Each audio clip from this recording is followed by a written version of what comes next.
చంద్రబాబు గారికి రెండు రాష్ట్రాలు రెండు కండ్ల మాదిరిగా అంటున్న పరిస్థితి ఉన్నది. ఇలా తెలంగాణ ప్రాజెక్టుల గురించి టీడీపీ ఆలోచించట్లేదని తెలుస్తున్న పరిస్థితి. నిజంగా మీకు తెలంగాణ మీద ప్రేమే ఉంటే మరి తెలంగాణ ప్రాజెక్టులకు అన్యాయం జరుగుతుందని చెప్పి కేంద్రం ముందు ఎందుకు పోరాడట్లేదు? రెండవది, మీకు గోదావరి నుంచి కృష్ణాకు, కృష్ణా నుంచి పెన్నార్కు తీసుకుపోయే హక్కు ఉందని మీరు పోరాడుతున్నప్పుడు కృష్ణా మీద మా వాటా గురించి మేము పోరాడుకుంటే మీకు వ్యతిరేకం ఎట్లయితే? అందుకనే తెలంగాణ ప్రభుత్వం ఉభయ రాష్ట్రాలకు సంబంధించిన అంశంలో ఎలాంటి భవిష్యత్తులో సమస్యలు రావద్దని కృష్ణా గోదావరి నీటి జలాల పునర్పంపకం జరగాల్సిన అవసరం ఉంది.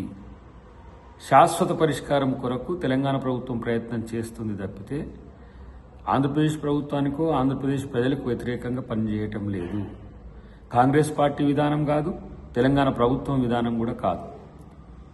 అటు కేసీఆర్ జగన్ కానీ, చంద్రబాబు కేసీఆర్ కానీ మీరు ఈ 10 సంవత్సరాల్లో శాశ్వత పరిష్కారాల కొరకు ప్రయత్నం చేయలేదు కాబట్టి ఇలా రేవంత్ రెడ్డి గారు సంపూర్ణమైన ఒక అవగాహన కల్పించుకున్న తర్వాత కృష్ణా జలాల వాట పెంపు, గోదావరి జలాల నీటి సరైన పంపకం గురించి ఈరోజు నిర్దిష్టమైన ప్రణాళికతో ముందుకు పోతున్న అంశాన్ని గమనించాల్సిందిగా నేను కోరుతున్నాను.